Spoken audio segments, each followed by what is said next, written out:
Hi friends, मी तनुजा तुम्हा सर्वांचं खूप खूप स्वागत करीत आहे। आणि आज आपण बनवणार आहोत गव्हाच्या पिठापासून ड्रायफ्रूट्सचे लाडू। त्यासाठी इथे साहित्य पाहणार आहोत। त्यासाठी आपण इथे पाव किलो खोबरं घेतलेलं आहे किसून, त्यानंतर 3 वाट्या गव्हाचं पीठ, काजू आपल्याला थोडेच वापरायचे आहेत कारण काजू थोडेसे गरम असतात खाण्यासाठी, म्हणून 100 ग्राम असे मिक्सरमधनं ओबडधोड वाटून घेतलेले आहेत। आणि त्यानंतर 2 वाट्या पिठी साखर घेतलेली आहे। आपल्याला प्रमाण जसं गोड लागेल तसं टाकायचं आहे। त्यानंतर पाव किलो खारीक पावडर घेतलेली आहे, ऑलरेडी मार्केटमधनं आणलेली होती। पाव किलो बदाम घेतलेले आहेत ओबडधोबड वाटून मिक्सरमधनं। त्यानंतर पाव किलो डिंक घेतलेले आहे, ते पण बारीक अशी पावडर करून घेतलेली आहे। डिंकाची सुद्धा बारीक, एकदम बारीक, म्हणजे आपल्याला दाताला चिटकणार नाही।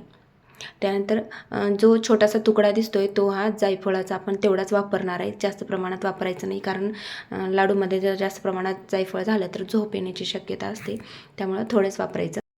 आपल्याला यासाठी पाव किलो तर तूप लागेल, जसं लागेल तसं आपण वापरूया। त्याच्या अगोदर आपल्याला खोबरं आणि खारीक मिक्सरमधनं एकजीव करून घ्यायचं आहे पुन्हा एकदा। आणि त्या एकजीव करण्याच्या मध्येच आपल्याला जायफळाचा छोटा तुकडा जो दिसत आहे तो पण त्यामध्ये टाकून एकजीव करून घ्यायचा आहे। अशा प्रकारे आपण एकजीव करून घेतलेला आहे।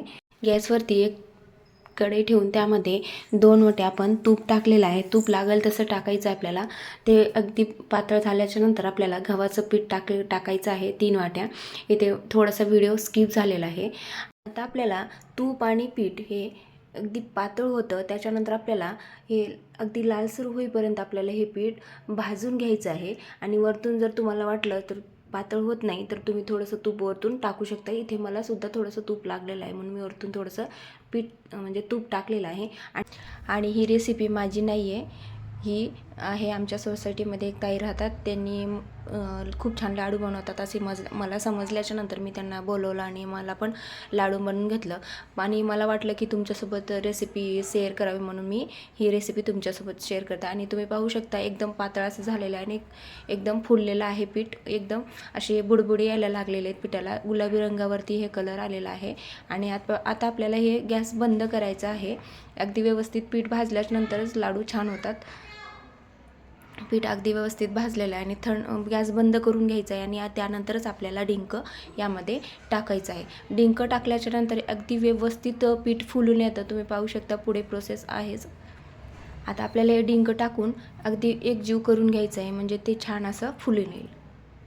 आता इथे तुम्ही पाहू शकता पीठ आणि डिंक अगदी छान व्यवस्थित असं फुलून आलेलं आहे। आणि आपल्याला याला थंड व्हायला साईडला ठेवून घ्यायचं आहे, एकजीव करून पंख्याखाली साईडला ठेवून घ्यायचं आहे। आणि आता आपण हे थंड होईपर्यंत आपण जे ड्रायफ्रूट्स आहेत सगळे बारीक केलेले ते एकजीव करून घ्यायचं आहे, म्हणजे आपल्याला सोपं जाईल। आता आपण हे एकजीव करून घेऊया।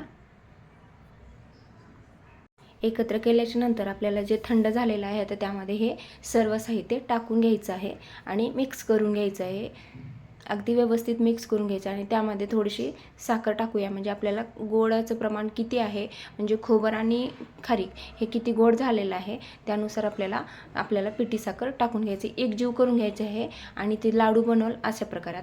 आता हे हाताने मिक्स करून घेत आहेत ताई, अगदी व्यवस्थित मिक्स करून घ्यायचं आहे।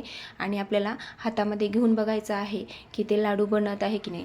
जर लाडू बनत नसेल तर वरतून आपल्याला तूप अजून थोडंसं गरम करून यामध्ये ओतायचं आहे। आणि त्यानंतर आपल्याला खाऊन बघायचं आहे की साखर म्हणजे गोड झालेलं आहे की नाही। जर आपल्याला थोडंसं कमी वाटत असेल तर तुम्ही साखर टाकू शकता। इथे थोडंसं कमी होतं त्यामुळे साखर टाकलेली आहे, तूप टाकलेले, अगदी व्यवस्थित पुन्हा एकदा मळून घेतलेलं आहे आणि गोळा तयार झाले, म्हणजे लाडू तयार झालेले तुम्ही पाहू शकता। छान असे खूप छान लागतात, तुम्ही एकदा नक्की ट्राय करून पहा।